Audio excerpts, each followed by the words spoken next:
udah masuk akhir pekan lagi ya. Saya Kak Ros, tetap menemani Anda di acara Rumpi No Secret Class. Hari ini ditemani oleh Daniel di pojok sana dan sudah hadir beberapa bintang tamu kita yang akan berbagi ceritanya. Nah, biasanya kan kita ke pojokan nih mau update apa sih yang lagi rame, baik itu di dunia nyata maupun dari dunia maya, serta komentar-komentar netizen ya. Tapi sejauh ini dari dunia maya masih terpantau ya, aman-aman aja, tidak ada yang terlalu heboh ya. Dari dunia nyata, ada apa Sari di dunia nyata? Belum ada laporannya ya. Kalau gitu kita langsung aja menuju ke bintang tamu kita yang pertama ya. Bintang tamu kita yang pertama ini ya kemarin membagikan sebuah kabar yang cukup mengejutkan. Jadi pernikahan ketiganya juga sudah berakhir, tapi sudah berakhir 3 tahun yang lalu. Dan itu juga ketahuan ketika dia sendiri yang bercerita. Kok bisa nggak ketahuan? Kok nggak ribut-ribut, ramai dan saling melempar ini itu? Ya, kita lihat dulu profilnya Adji Pangestu berikut ini. Baik, akhirnya mampir ke sini ada Adji Pangestu. Apa kabar, Pak? Alhamdulillah baik. Oke, lemes-lemesin aja, jangan terlalu tegang gitu ya, santai. Tegang nih soalnya. Takut apa sih? Ini sih yang pertama yang mau kita tanya, ini kabar yang berikut ini ya. Kita baca ada artikel 3 kali gagal berumah tangga, Adji Pangestu tak trauma kembali menikah gitu ya. Dan bahkan yang ketiga itu udah 3 tahun yang lalu sebetulnya. Iya, sebenarnya udah 3 tahun yang lalu sih. Sekitar kurang lebih ya. Kok bisa sih kalau sekarang kan kalau yang lagi rame tuh cerai rame gitu, berseri-seri ceritanya. Adji Pangestu di pernikahannya ini gimana cara menyimpan rapat gitu perceraiannya? Kalau artis cerai kan biasanya rame ya. Sebenarnya prosesnya sama aja. Mendaftarkan gugatan atau permohonan cerai itu di pengadilan. Di pengadilan, tapi kebetulan ada di Bandung, di daerah Sumedang. Terus Soreang. Seperti biasa aja, cuman kebetulan nggak kedetek karena memang dari kita berdua juga nggak mau rame-rame gitu. Jadi ya kita nggak klarifikasi, nggak berkelahi juga, nggak memperebutkan sesuatu juga. Jadi kita berpisah baik-baik. Gitu. Berpisah baik-baik. Pernikahan setelah 3 tahun pernikahan ya. Yep. 3 tahun. Nah, terus sempat datang juga ke pengadilan tuh. Kebetulan karena waktu itu saya syuting, jadi yang mendaftarkan gugatan itu mantan istri. Mantan istri. Ke Soreang. Soreang. Terus? Tapi waktu mengambil akta cerai, itu aku sendiri. Datang, karena kan harus mengikrar talak gitu kan? Ya, karena kan memang gak ada yang ngurus. Gak ada yang ngurus ya? Jadi gak pakai pengacara ya? Pengacara cuma satu dari pihaknya. Jadi untuk berdua gitu ya? Iya, untuk berdua. Dari pihaknya sana, aku datang, mereka nggak terlalu heboh juga gitu loh. Dan memang pakai masker gitu loh. Cuman kan itu disebutin Adji Pangestu gitu loh. Saya nunggu di ruang tunggu sama yang lain-lainnya gitu. Ngobrol biasa. Ada yang minta foto juga? Banyak. Sampai petugas pendaftarannya minta foto, yang di dalam minta foto. Banyak. Tapi nggak ada beritanya sedetik pun ya. Apa sengaja ya mendaftarkannya di Soreang? Loh kan pernikahannya kan memang di sana. Memang sengaja juga pernikahannya di sana ya? Kebetulan dapetnya orang sana. Memang di sana, ya. Gitu. Tapi sempat ada kekhawatiran nggak sih? Ini kan misalnya udah 3 kali menikah, perpisahan yang ketiga ini juga ada sempat kekhawatiran ini akan menjadi penderitaan gitu nggak? Wajar, pasti ada ketakutan itu. Sebenarnya bukan ketakutan karena pemberitaan, tapi ketakutan menikah lagi nanti gagal lagi. Itu punya trauma sendiri, ketakutan sendiri. Tapi kalau soal nanti pemberitaan sih udah biasa gak ya? begitu takut. Karena memang dari pernikahan pertama, pernikahan kedua, pacaran sampai nikah lagi tuh selalu rame. Jadi sebenarnya nggak perlu ditakutin lagi. Udah mulai biasa lah ya. Apa bedanya Adji Pangestu di usia-usia yang lebih muda gitu ya, ketika perceraian pertama itu kan cukup rame gitu ya, dan sempat tertrigger lah secara emosi, kepancing gitu untuk saling berbalas.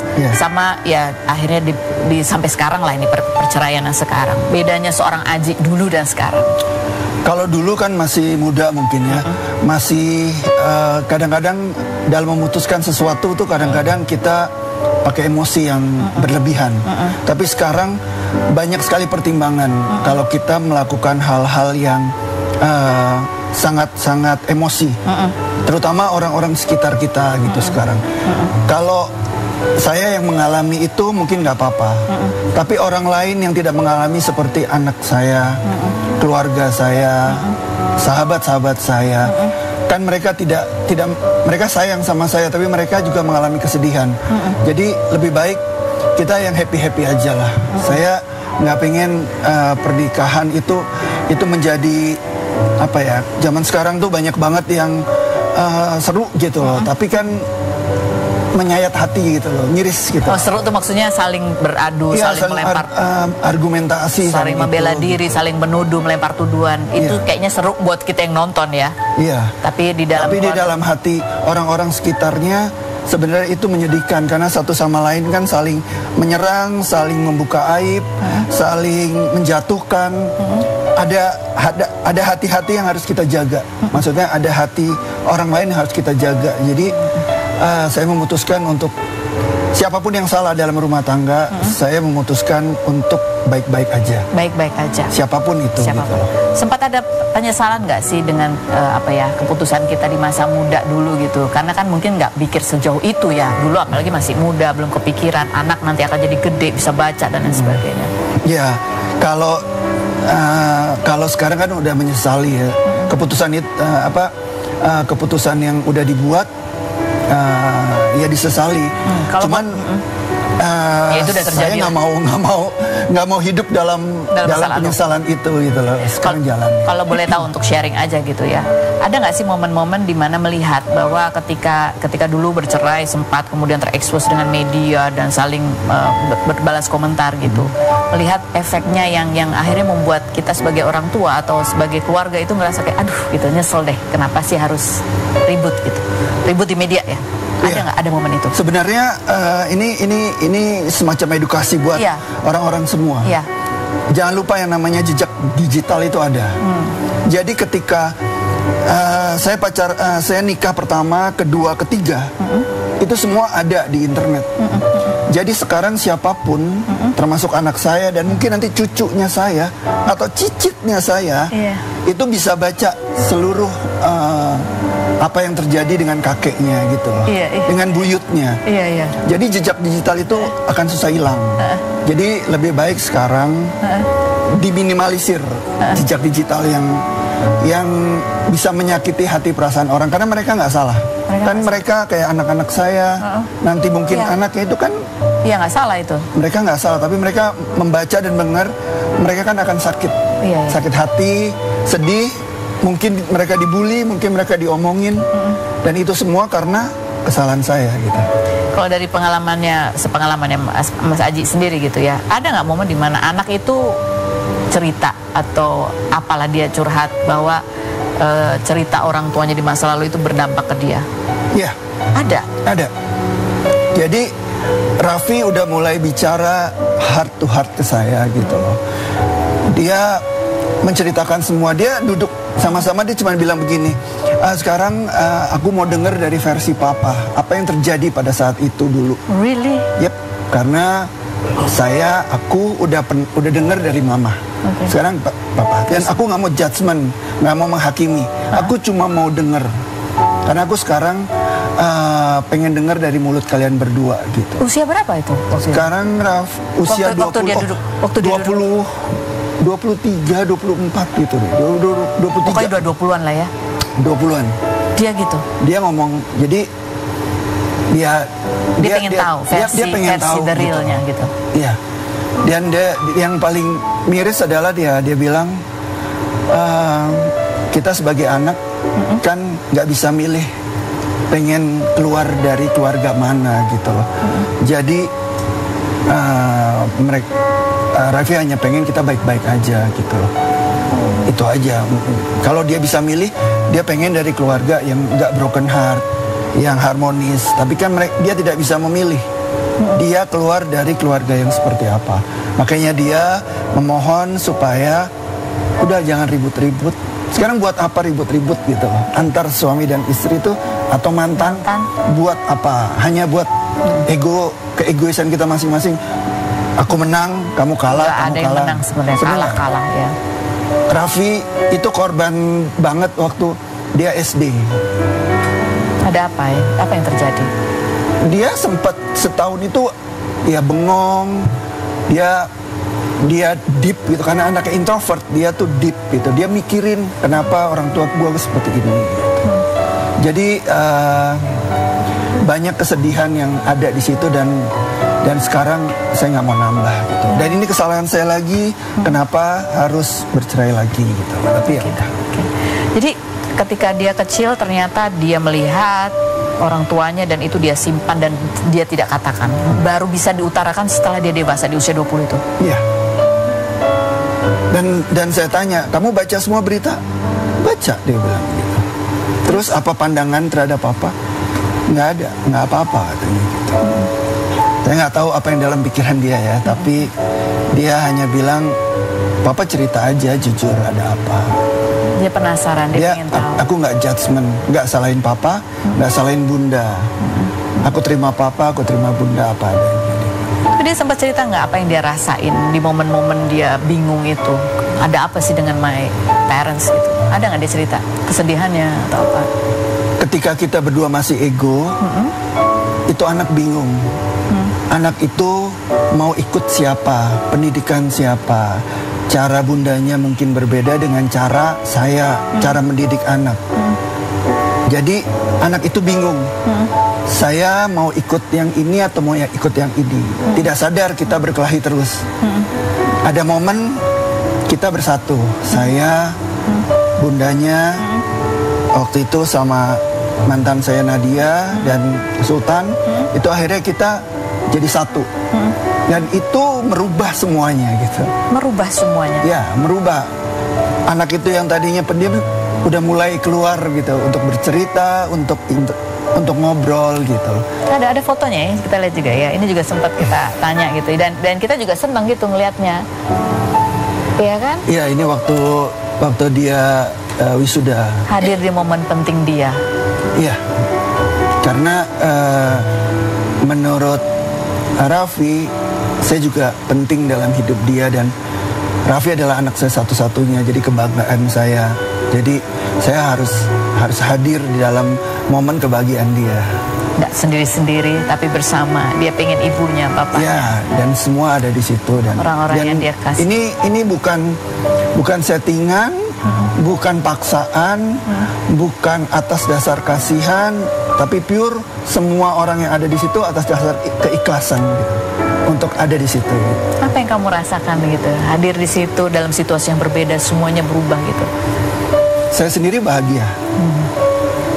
Otomatis kelihatannya Raffi bahagia sekali melihat kita bisa berkumpul seperti itu gitu dalam suasana yang damai.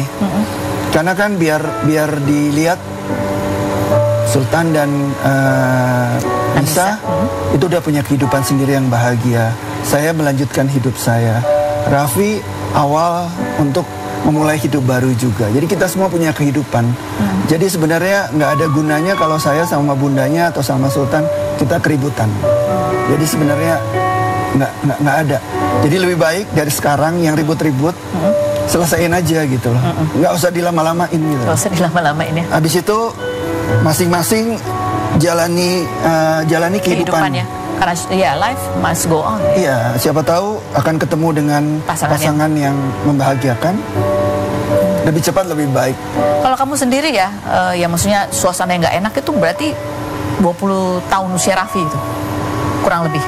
Kalau suasana yang nggak enak waktu Raffi SD kan. SD yang paling nggak enak. Ya, tapi sesudah itu? Setelah dia itu enak. Oh, sesudah itu biasa aja gitu? Biasa aja sebenarnya. Biasa aja sebenarnya. Cuman nggak akur-akur banget juga gitu ya? Enggak, akur. Oh, akur. Oke. Tapi nggak pernah foto bareng? Sering. Oh, sering. Sering. Syuting bareng pernah. Kita jalan bareng pernah gitu. Kita sering jalan bareng gitu. Untuk makan bareng pernah gitu. Jadi nggak ada masalah. Seperti tidak ada apa-apa. Seperti tidak. Tapi apa yang berbeda dengan ketika Raffi mulai ngomong di usia 20-annya itu? Karena Raffi sudah mulai besar, sudah banyak keingintahuannya dia tentang semuanya, tentang jati dirinya dia. Jadi dia banyak nanya gitu. Dan di momen itu ketika orang tuanya akhirnya mau bercerita, itu berbeda. Iya. Dan sebenarnya saya udah siap. Karena suatu hari pasti dia akan bertanya soal ini. Saya hanya nunggu gitu loh sampai dia bertanya soal ini. Dulu saya sih agak jahat ya. Saya pernah clipping itu semua berita tuh, saya clipping.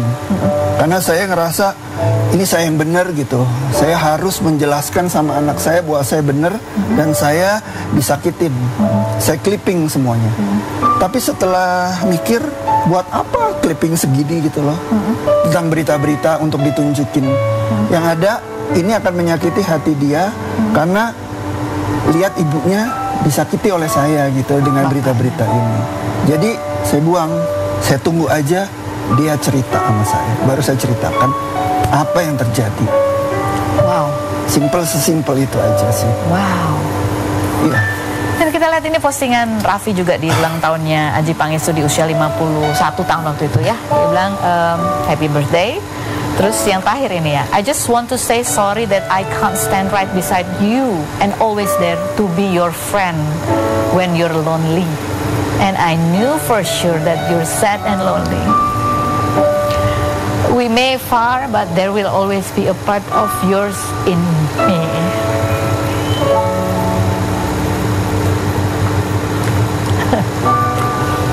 Wow, aku aja terharu banget gitu ya.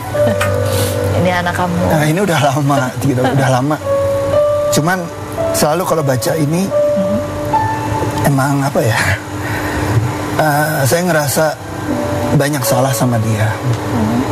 Ya, waktu akhirnya saya bercerai, saya berpisah sama ibunya, akhirnya saya kehilangan dia. Saya menyerahkan Raffi ke ibunya. Saya nggak pernah bareng sama dia nggak pernah tumbuh sama saya gitu. Tapi dia tumbuh menjadi anak yang baik, sangat perhatian sama saya. Itu jadi itu sangat luar biasa. Saya nggak perlu kado apapun, tapi kata-kata ini memang sampai saya capture gitu loh. Saya simpen khusus. Ini yang sangat berarti dalam hidup saya karena Raffi adalah anak satu-satunya. Saya kemarin sempat ngomong sama Nisa, yang paling sedih itu kalau ada apa-apa sama Raffi saya. Kamu masih punya Aquin. Saya dengan umur segini, apakah saya mungkin punya anak lagi? Belum tentu. Tapi kalau Raffi kenapa-napa, saya akan kehilangan dia gitu. Makanya aku yang nangis ya. Ya, Raffi yang segalanya buat saya, alhamdulillah. Dia anaknya baik. Dan dia bisa merasakan when you were sad and lonely. I know you feel lonely. Ya, kadang memang lonely. Tapi saya isi semuanya itu dengan cheer up, ya, dengan cheer up. Karena saya sekali lagi saya nggak mau orang sekitar saya itu bersedih karena saya. Saya belajar untuk saya nggak mau menjadi penyebab orang lain bersedih, apapun itu. Jadi saya menjaga itu. Apa pesan kamu ke Raffi? Raffi adalah anak laki-laki. Dia nanti akan menikah menjadi kepala keluarga gitu, untuk keluarga kecilnya. Apa pesan kamu untuk dia? Ya, ini memang ada kaitannya dengan masalah yang lagi kita hadapin. Sebenarnya pesan buat Raffi, jadilah diri dia sendiri. Jangan dia mengambil keputusan hanya berdasarkan kebahagiaan orang lain. Ya, itu pesannya saya saat ini. Apapun yang mau dia lakukan, apapun yang mau dia putuskan, itu jangan berdasarkan atas kebahagiaan orang lain, tapi berdasarkan atas keputusan dia sendiri yang sudah dipikirkan dan kebahagiaan dia. Dia udah cukup menderita. Jangan dia menderita untuk dirinya sendiri. Kamu melihat anak-anak yang keluarganya broken home itu cenderung untuk ingin membahagiakan dua pihak sehingga lupa pada dirinya sendiri. Iya. Kadang-kadang saya ngelihatnya gitu, anak-anak broken home mereka di-force untuk membahagiakan orang lain termasuk orang tuanya tanpa memikirkan kebahagiaan dia sendiri. Dan itu nggak baik untuk dirinya sendiri sebenarnya. Takutnya di masa depannya, gitu. Apalagi Raffi itu introvert, jadi kayak kamu sedikit introvert tapi bisa ekstrovert tergantung suasana. Jadi ya orang tuanya pasti akan bahagia apapun pilihan dia dan selalu support. Dia tidak perlu lagi menenggang perasaan bapaknya atau ibunya. Saya 100% akan support keputusan dia, apapun itu. Tapi kita harus ngobrol banyak dulu. Apa juga nasihat kamu ya berdasarkan pengalaman kamu terhadap orang-orang atau public figure yang memang tersorot media ketika harus menjalani perpisahan? Dan namanya perpisahan, kalau dia damai kan dia nggak cerai gitu ya. Ketika ada konflik di dalamnya, ada perasaan marah, ada perasaan benar, kamu salah, aku benar, dan perasaan tersakiti ya. Apa? Untuk pasangan yang belum menikah atau yang sudah menikah tapi mereka sedang menghadapi perceraian. Ya, yang mana? Semuanya deh. Oke. Semuanya. Yang terakhir dulu, di ujung dulu, yang sedang menghadapi perceraian. Yang sedang menghadapi perceraian. Sebaiknya kata-kata yang sering didengar itu aib ditutup, itu sebaiknya benar-benar dilakukan. Aib ditutup. Sebenarnya salah atau benar itu kalau menurut pribadi ya, maaf kalau nggak setuju semua di sini. Salah atau benar itu sebenarnya bukan urusan pengadilan, karena di dalam pernikahan itu kita nggak pernah bisa bilang kamu salah, saya benar, atau saya benar atau kamu salah. Dua-duanya ada salahnya, dua-dua ada benarnya. Jadi tidak, pengadilan itu hanya memutuskan apa-apa yang menjadi keributan. Ada 3 biasanya jadi keributan. Pertama, kesepakatan untuk bercerai. Kedua, anak. Ketiga, gonogini, harta gonogini. Pengadilan lah yang memutuskan. Tapi pengadilan tidak memutuskan. Kalau menurut saya, kamu salah, kamu benar dalam menjalankan pernikahan. Karena pengadilan tidak hadir di dalam pernikahan itu. Jadi saya pikir setiap orang lebih baik-baik aja, menikah baik-baik. Kalau mau nanti saya kasih tahu caranya kenapa saya yang pertama, kedua nggak terlalu lama untuk bercerainya. Tanpa ada keributan, tanpa ada konflik sekali. Iya, saya setuju sih. It takes two to tango ya, dalam sebuah pernikahan. Berhasil karena berdua, gagal juga karena berdua. Oke, dan jejak digital jangan lupa. Anak-anak mungkin tidak berbicara saat ini, tapi dipendam. Dan kita nggak pernah tahu ya, alhamdulillah kalau dia tumbuh baik-baik saja. Tapi kita nggak pernah tahu, kemarahan mungkin ada di situ, ada kesedihan, ada kekecewaan. Kalau dia ketemu sama sesuatu yang men-trigger ke arah yang amit-amit ya. Jadi ya kita yang dewasa baiknya menjadi orang dewasa. Betul, setuju. Makasih Mas Ajib. Berikut ada Dodi Hidayatullah dan Ratu Anissa. Kita lihat dulu profilnya berikut ini. Oke, baik, kita sudah bersama dengan pasangan Dodi dan juga Ratu Anissa. Assalamualaikum. Terima kasih sudah hadir ya. Ini berita memang sudah agak berapa sih, 2 bulan yang lalu begitu ya, bahwa ada kasus gitu penemuan 2 minggu yang lalu. 2 minggu yang baru toh. Baru. Ya Allah, ini karena masuk tiap hari ya. Jadi pasan kayak udah lama banget. Ada kasus peredaran uang palsu begitu, dan salah satu terduga pelakunya itu katanya adalah mantan artis yang namanya Sekar Arum. Terus kemudian di pemberitaan ketika googling mungkin Sekar Arum yang muncul adalah Ratu Anissa. Karena kamu lama sekali berperan sebagai Sekar Arum gitu ya. Sebenarnya sih berperan sebagai Sekar Arumnya itu sebentar, karena memang itu hanya peran tambahan aja di serial Angling Dharma waktu itu. Jadi Sekar Arum ini adalah tokoh kekasihnya Angling Kusuma gitu. Jadi bukan tokoh utama di Angling Dharma. Nah, memang banyak artikel-artikel di Google dan lain-lain memang mengangkat Ratu Anissa itu dengan dikenal sebagai Sekar Arum. Iya, gitu. Nah, barulah dengan munculnya orang yang namanya Sekar Arum malah pakai foto kamu. Dari awal-awal gitu, jadi kamu sempat klarifikasi kan. Taunya dari mana tuh pemberitaan dan sekaget apa sih gitu? Kita tuh lagi di Bali Kak, lagi liburan. Kebetulan kan anak-anak sebentar lagi mau masuk pesantren waktu itu, jadi ajak dulu liburan di Bali. Terus pas lagi kita happy-happy di Bali, netizen di TikTok, di beberapa media sosial tuh udah mulai rame. Bahkan ada beberapa keluarga yang nelfon, ini kok kamu disangka sebagai pengedar uang palsu? Wah, kita lagi di Bali kok. Yang ditangkap siapa, yang rame siapa gitu. Sempat nangis loh aku, Kak. Nangis? Kesel gitu, karena saking keselnya. Terus apalagi baca, ada yang beberapa mungkin emang pada tahu komen, terus ada yang menjas gitu ya, ini yang berbuat siapa yang istilahnya yang kena aku gitu kan, kesel. Terus ya di depan orang tua, depan suami tuh kesel gitu, nangis gitu. Terus akhirnya ditenangin sih pas pas liburan. Yaudah nanti kita bikin video aja, kata Kang Dodi gitu kan, bikin video klarifikasi biar nggak terlalu melebar lah beritanya gitu. Udah sampai sedih mungkin karena bacain komentar netizen itu ya. Udah gitu kan komentar netizen nyambungnya kemana-kemana, dar-dar gitu ya, sampai stres. Coba nanti kita bacain ya komentar. Selalu kita jangan kemana-mana, tetap di Rumpi Indo sih.